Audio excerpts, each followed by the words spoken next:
As athletes moved into the Olympic Village, sports officials, reporters, tourists, and the UCLA Olympic Lab scientists checked into their hotel rooms.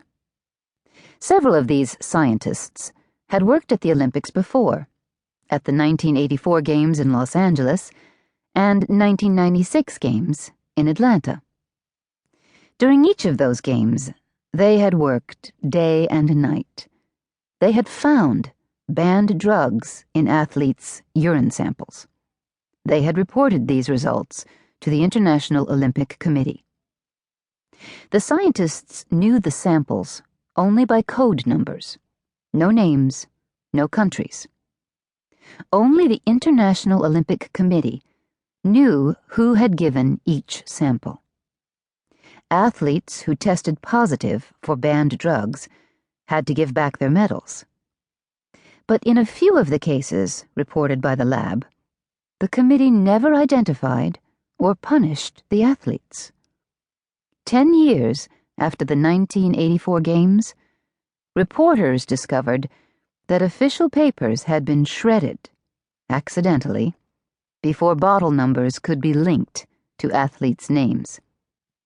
And 3 months after the 1996 Games, the media revealed that nothing had been done about a few drug cases because the Olympic Committee had scientific doubts about a kind of test it had required. The names of the athletes remain unknown to this day. For the scientists who work so hard to catch cheaters, it's hard to see the athletes get away with it. Fortunately, every sport drug testing program is different. Some are better than others at policing drug abuse. In the best programs, the rules of science and sports are followed fair and square. Would the rules be followed at the 2002 Olympics in Salt Lake City? What is the UCLA Olympic Lab? The UCLA Olympic Lab was founded by Don Catlin, a medical doctor.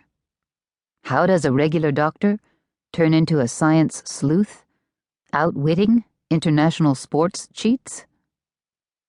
The first time Don remembers paying attention to doping in sports was in 1982. As a professor at the UCLA School of Medicine, he was asked if he would be interested in opening a lab to run the doping control tests for the 1984 Olympic Summer Games in Los Angeles. When he studied the list of banned drugs, he didn't recognize half the names. Some were foreign. Others had long been abandoned in medicine. There were too many. "This can't be done," said Don. Besides, the whole notion of doping in sports made no sense to him. Why would a young, healthy, elite athlete take drugs? Don went to the library and read everything he could find about the subject. It didn't take long, because there wasn't much. Next, he visited world-class experts to tap their experience and wisdom.